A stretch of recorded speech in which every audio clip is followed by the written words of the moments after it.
Hello.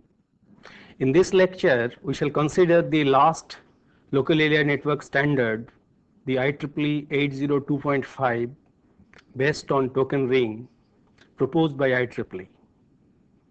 Let us see what are the basic features of it. As the name suggests, it is a token ring. The topology is ring and and the medium access control protocol is based on token passing. So it is based on token passing using ring topology. Let us recapitulate what we discussed earlier. Suppose we have 4 stations A, B, C and D. These 4 stations can be connected with the help of repeaters or ring network interface, whatever you call it, in this manner. So this is the ring which is being formed by using the 4 repeaters or ring access units, you can say. Now, in this topology, as we know, there is a token which circulates in a particular direction, and that's how the communication takes place. And there are 2 basic modes of operation in which each repeater works. One is known as the listen mode, in which these are the connections going to the neighboring stations. As we know, each station is connected to its neighbors, so these are the connections going to the neighbors, and this is being connected to the station.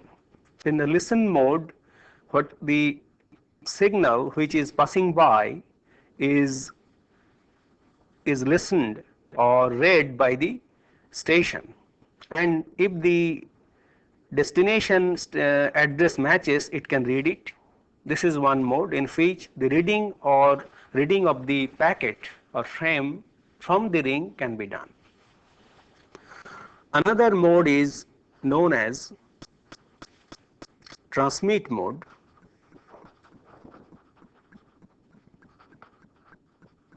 In this mode, the connection is done in this way. So the packet or frame is transmitted by a particular station using that repeater. This is the repeater. And as you know, there is 1 bit delay that takes place in the listen mode. It receives it, the repeater receives it, and retransmits after a 1 bit delay. That is how it goes on. As usual, the protocol will have several layers: the physical layer and the medium access control sublayer, and as you know, the logical link control layer is common with all the other 2 medium access protocols like CSMA/CD and token bus. Let us focus on the physical layer. In the physical layer, this is the physical layer.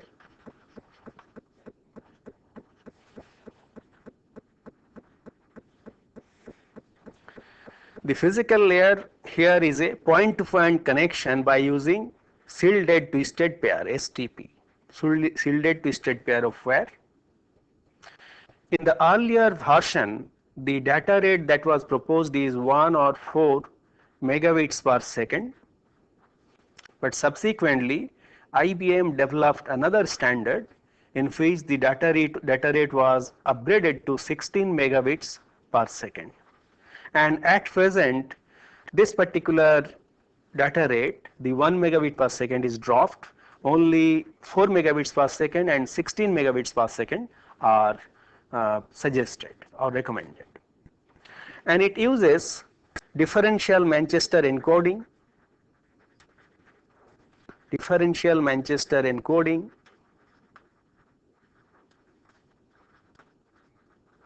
as we know. This is necessary for clock recovery at the receiving end and used for synchronization purpose. And it uses two levels, plus or minus levels in the range plus 3.0 to 4.5 volt.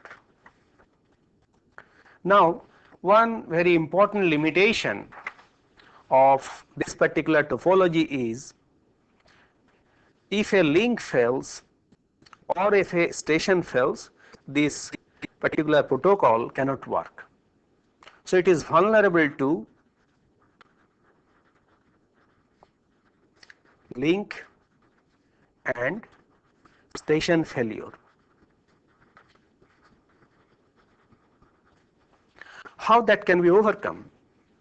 That can be overcome by using a star-shaped topology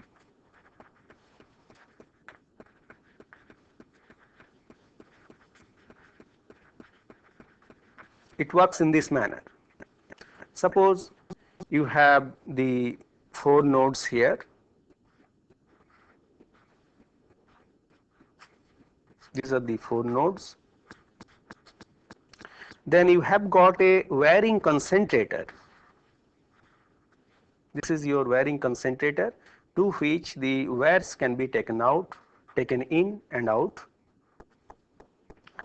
Now from each station the wire goes, a pair of wire goes, one for incoming and another is for outgoing. So this is the pair of wire which is going from each of these stations.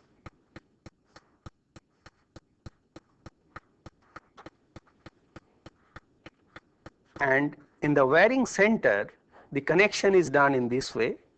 This signal is connected in this way, this way, this way, and this way. So here you see, if you consider this wiring center or wire center as the central node, it acts like a star. So A, B, C and D, these 4 stations are connected in this way. You may be asking, what is the advantage of this particular topology, or how it upgrades the reliability of the ring topology? It upgrades the reliability in this way. Each of these links has a relay. Here is a relay, and this relay can be closed if this station is, or if this link, any one of the link is faulty. So by closing this relay, this particular node or the wires which is linking this particular station can be bypassed. That's why it is called bypass relay. So by using bypass relay, here there is a facility. So each particular pair of link has this option for closing this, closing a particular, or so bypassing a particular station. So in this way, using this star-shaped topology, the reliability of this ring network can be improved with the help of the bypass relay. And that is why whenever a ring topology is recommended, it is recommended along with this star-shaped topology with a wire center. Let us now focus our attention to the medium access control sublayer. So medium access control sublayer protocol.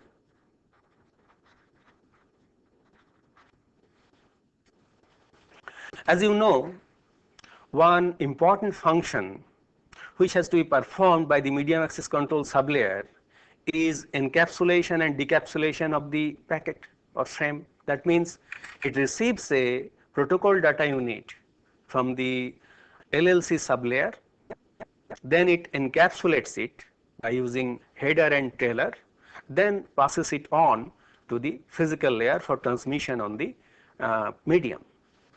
Let us see what is the framing or uh, assembly, or the other that is called framing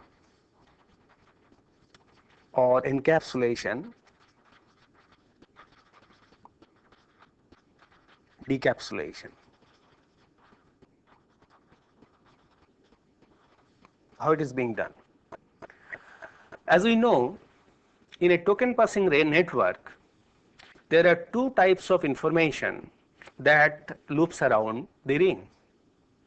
One is your token, which is a small frame or packet, and the data frame. So the token frame comprises of 3 bytes. It has got 3 bytes. This is the token. These 3 bytes are starting delimiter, ending delimiter, and here is the access control byte. So access control byte, 1 byte, this is 1 byte, and this is 1 byte, 3 bytes.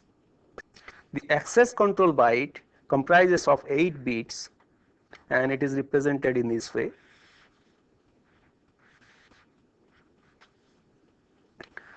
PPP, 3 bits are used for priority. Later on we shall explain how these 3 bits are used. Yeah. And there are 2 bits which is T and M. These 2 bits are used for, this is T for stands for token. For the token, when the token is circulating, this bit is 0. And this M stands for monitor. We shall see what is the function of this monitor bit later on when we shall consider the control, the token ring maintenance. And this N delimiter has got 3 bits. There is another 3 bits which is your R, and R reservation bits. So with the help of these 3 bits, the priority is provided. Later on we shall explain how these 3, the PPP and RR bits, are used for token rotation and control. Then the data frame has got this kind of framing structure. It has got starting delimiter. Whenever we are using as you know, we are using differential Manchester encoding, where alternate bits are always high and low. But in the starting delimiter and end delimiter, intentionally high and low, this kind of violations are introduced, with the help of which the starting of a frame and ending of a frame is identified. That means the beginning and ending of frames can be identified with the help of starting delimiter and end delimiter. Now, when a token is captured, this by a station for transmission of data, that means when this token is free with the bit 0, it captures its. What does it mean? By that we mean this particular bit is converted to 1, and this becomes the header. So these 3 bytes are converted into a header byte of the data. So starting delimiter remains the same. Then you have got access control byte 1. Then you have got one frame control byte. Frame control is used for ring maintenance. We shall see the use of it later on. Then you have destination address, which can be of 2 bytes or 6 bytes. Source address, this also can be of 2 bytes or 6 bytes. Then you have got variable length data, which can be from 0 to it can be either 4500 bytes or 17,800 bytes, depending on whether you are using the data rate of 4 megabits per second, or you are using 16 megabits per second. This is for 16 megabits per second. Then after this variable length of data, you have got 3 more fields. These 3 fields are frame check sequence, end delimiter and a that is called frame status. As frame status is a new thing in this particular frame, that in the token ring medium access control protocol. This frame sequence, this frame status was not provided in the earlier frames for 802.3 or 802.5.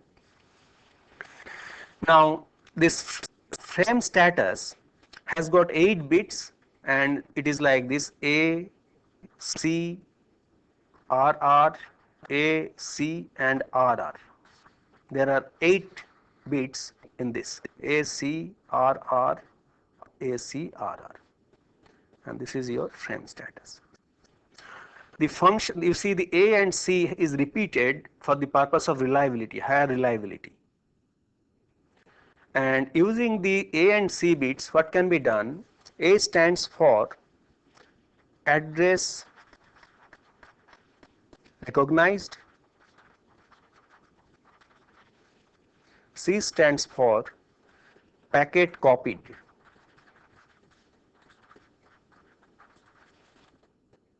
Now there are 3 possibilities. Whenever these 2 bits, this bit is 0 and this bit is 0, both are 0, that means that the destination address cannot be found, or then destination address does not exist, or the system has been put off, turned off.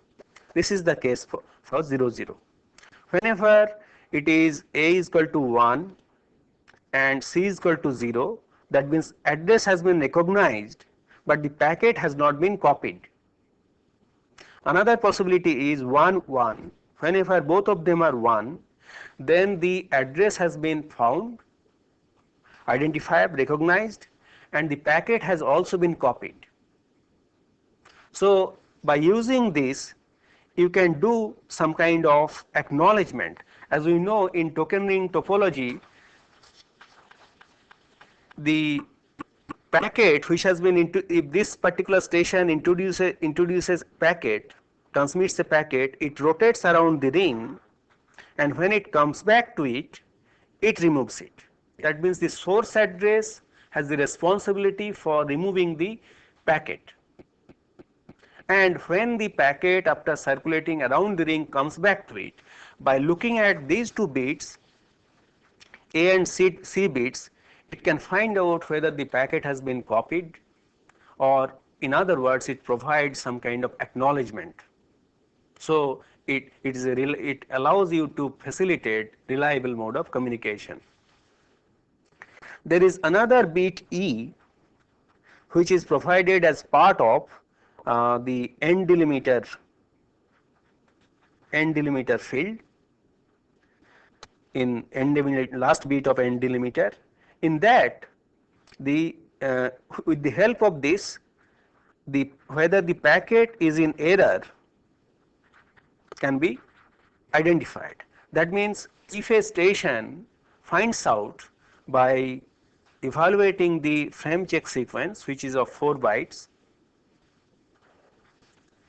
if it finds out that the frame check sequence is not tallying with the computed frame check sequence computed over this part, the source address, the entire part, then it modifies this bit to 1.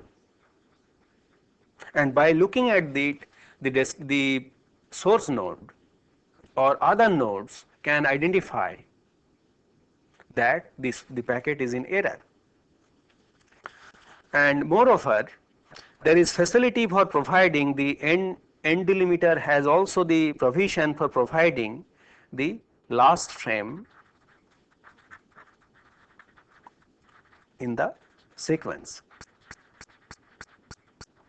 So we see this end delimiter is performing 2 additional functions other than stating that this is the end of a frame. Number 1 is error, second is indicating the last frame in the sequence if it is the last frame. Now this token ring, let us see how the ring is maintained in token ring maintenance.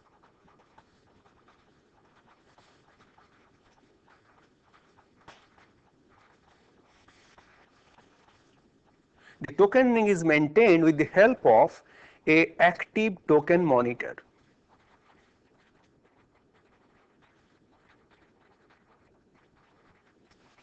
Who is active token monitor? Among the stations which are in the ring, one of them assumes the role of token ring monitor. And in fact, any one of the station has the capability or responsibility to become the active token monitor. But at a particular instant, only one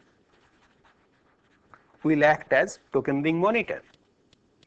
And this active token monitor oversees the tokens and data frames passing by, and by looking at that it can maintain the ring.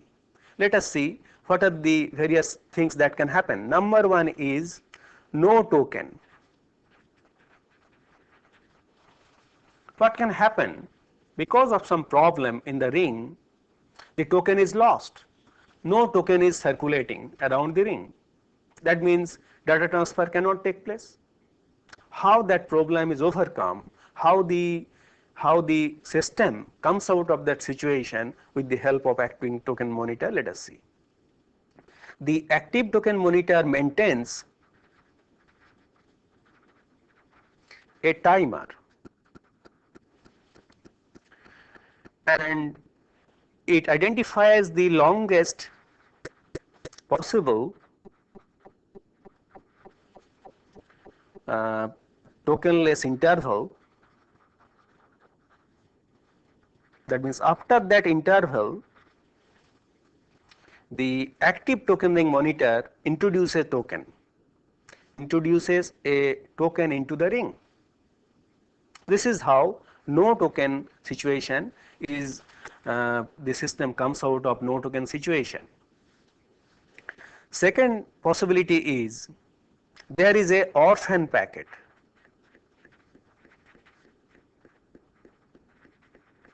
How this orphan packet gets generated? There is a data frame which is circulating around the ring. So what this can happen because the source address which transmitted the packet or frame has become faulty or has been taken out of the ring with the help of the bypass relay. In such a situation, the frame will not be taken out of the ring by the source node, source station. So it is the responsibility of the active token monitor to take out the orphan packet.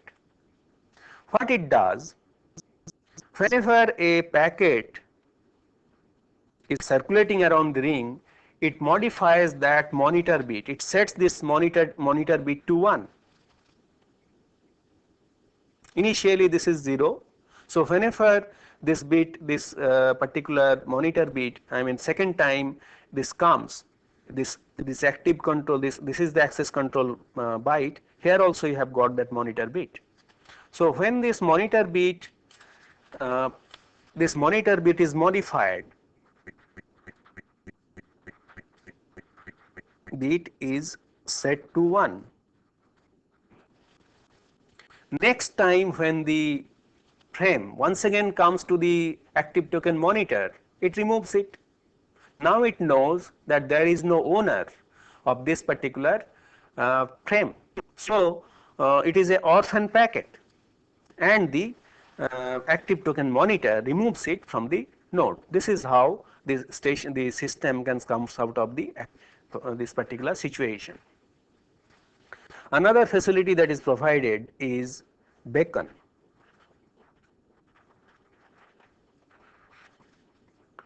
Another point that I missed, you see, the active token monitor sends a special frame known as active monitor present.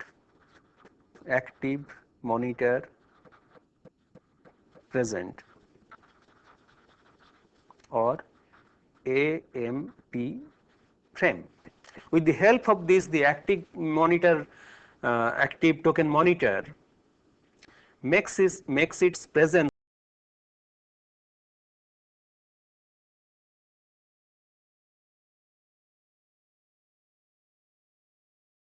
hard is received by other stations for a long time. One of the station tried to become the active token monitor. How? For that purpose, it will send a special type of frame called claim token. So a claim token frame is sent by a station whenever the active monitor present frame is not received for a long time, and by sending this claim token, a particular station may assume the role of a active token monitor. So this is how, if the active token monitor fails, another station can assume the role of active token monitor with the help of this claim token. So we have seen that there is a frame control byte. This frame control byte has 8 bits, and for example, for claim token the field is 00000011. I was talking about the beacon. Beacon field is 00000010. This is for beacon frame. Whenever the active token monitor sends a frame with the frame control bit 00000011, then if it is using a varying center, the varying center identifies which stations are faulty, and with the help of the bypass relay, the faulty stations can be taken out of the ring. So this is how it works. Now let us consider how the priority works in this particular case. Priority scheme.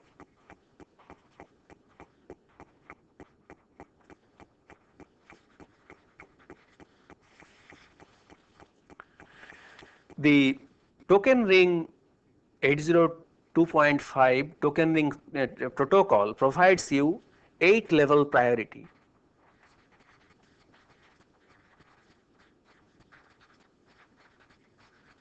With the help of these bits PPP and RRR. So with the help of these 3 bits, the priority can be maintained. How? PM, there are 3 parameters. PM is the priority of the message.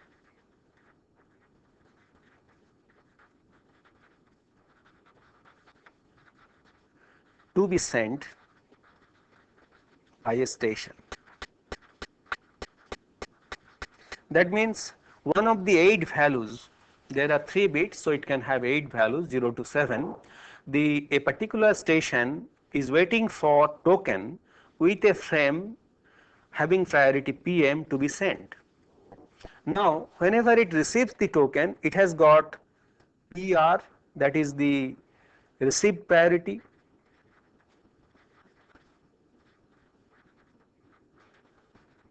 that is provided by those PPP field, and RR, that is received reservation.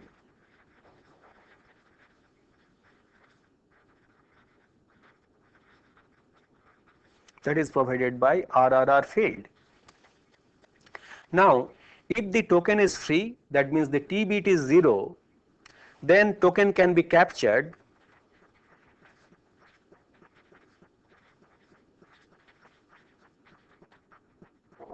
if PR is less than equal to PM. That means the priority of the message to be sent is higher or equal to the received priority. Only then the free token can be captured, and after capturing the token, it will make the RR field equal to 0 and then send the data.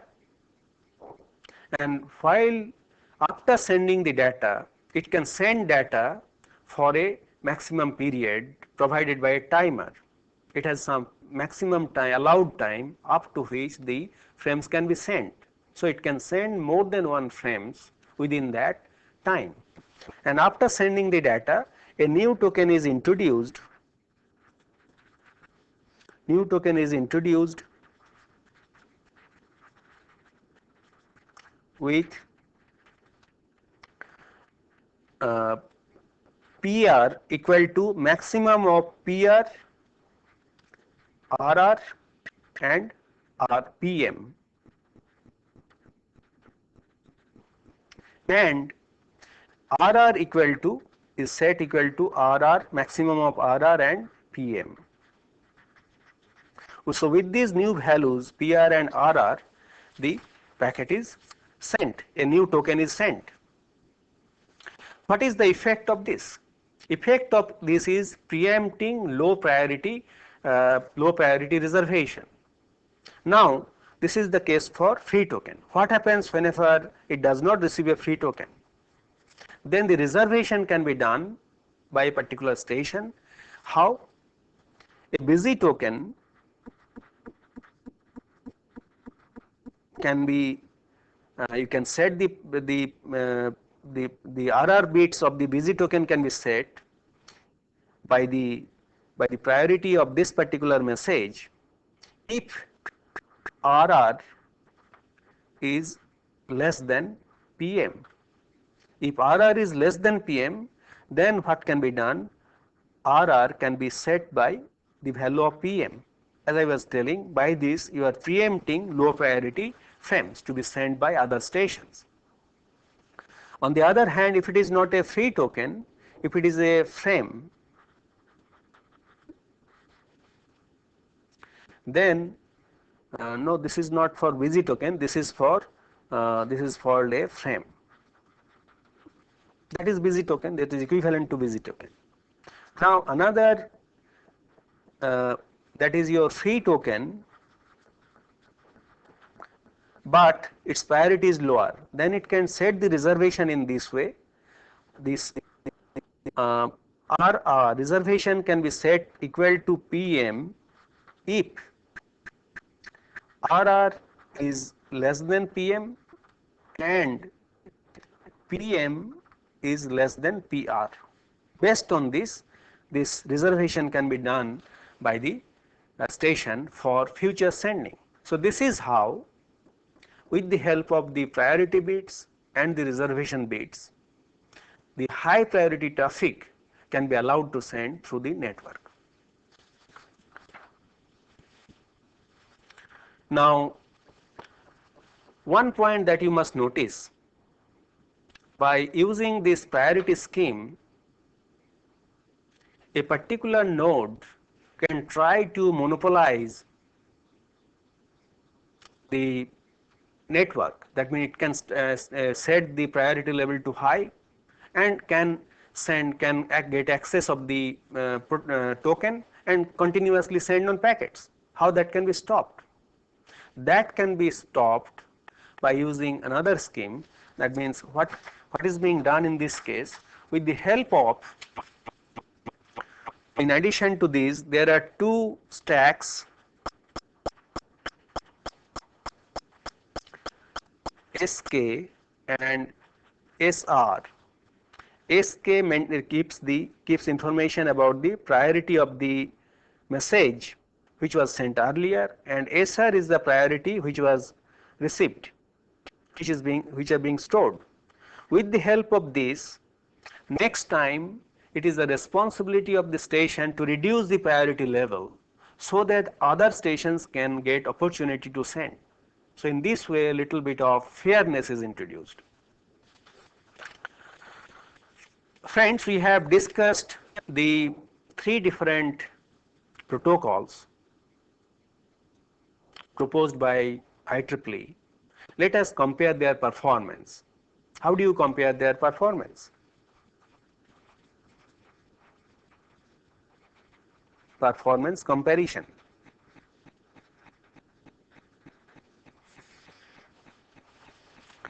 The parameters that can be used, one is the value of A, the ratio of the propagation time by transmission time.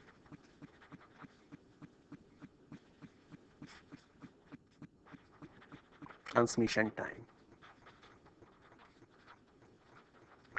As you know, the propagation time is fixed, that cannot be changed, that depends on the guided media that you are using. The transmission time can be changed by changing the size of the frame. So IBM was given the responsibility to evaluate the performance, and what was done, two different sizes, one with 500 bits and another with 2000 bits was used for having different transmission time, so that the value of A for 500 bits the value of A will be more, with 2000 bits the transmission time will be longer and the value of A will be less. Second parameter that can be used is your load. How the load changes? Load changes with the number of stations in the ring, and IBM used either only 1 out of 100 stations or all the 100 stations are active. So using these two parameters, the performance was recorded, simulated by IBM, and let us see the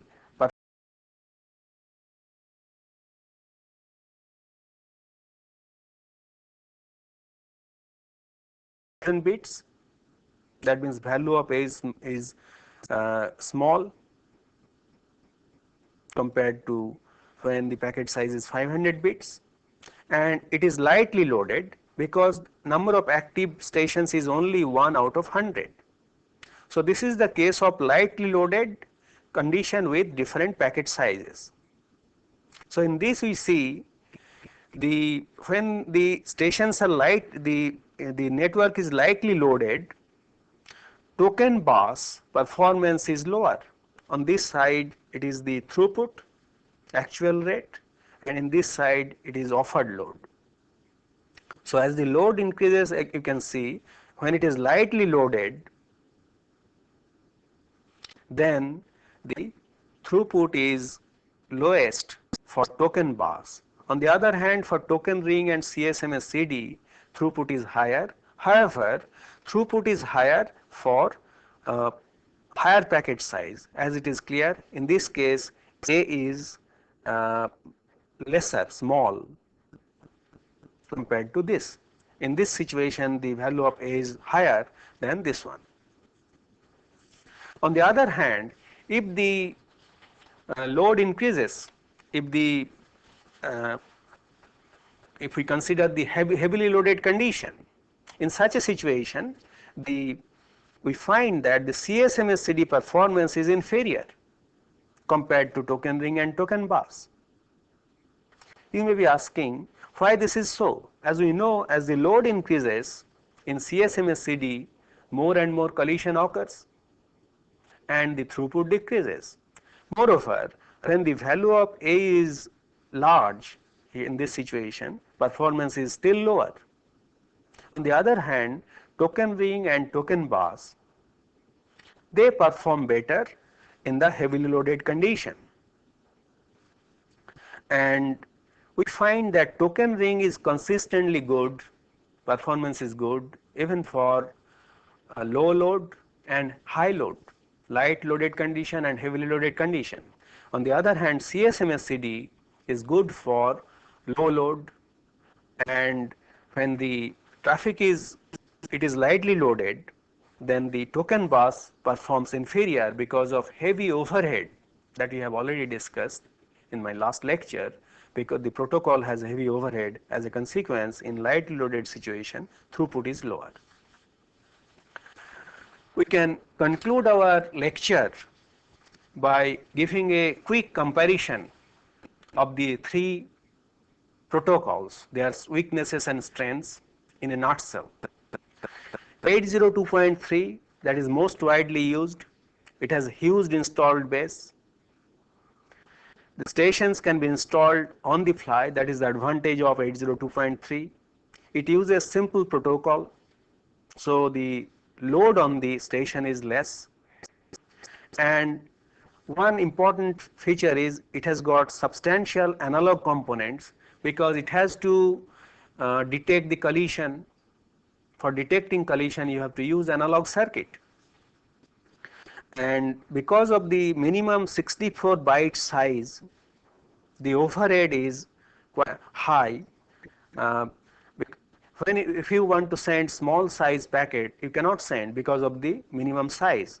If the size is shorter, then the collision cannot be detected, as you know.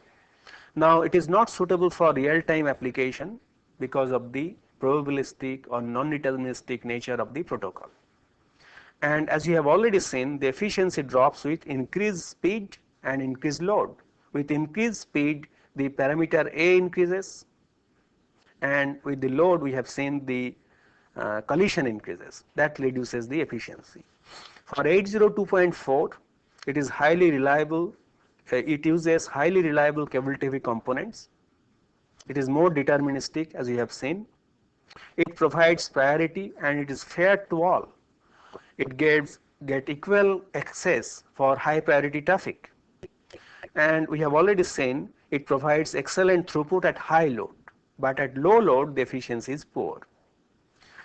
And it uses analog signaling, and you cannot use fiber optic link medium in this particular network. Finally, the 802.5, it is fully digital, cheap, and any medium can be used. It is a point-to-point link. You can use twisted pair, fiber optics, and coaxial cable, whatever you want. That is a flexibility it is provided, and it provides a priority with little unfairness, as we have already explained today in this lecture. And it provides you excellent throughput for all kinds of load. It is insensitive to load. And one weak point of this protocol is there is a central token monitor, and if this fails, that monitoring activity will stop. So these three standards, which were proposed by IEEE long back, has served the purpose for a long time. But unfortunately, nowadays the requirement for higher speed network is increasing. And in my next two lectures, we shall consider the high speed local area networks. Thank you.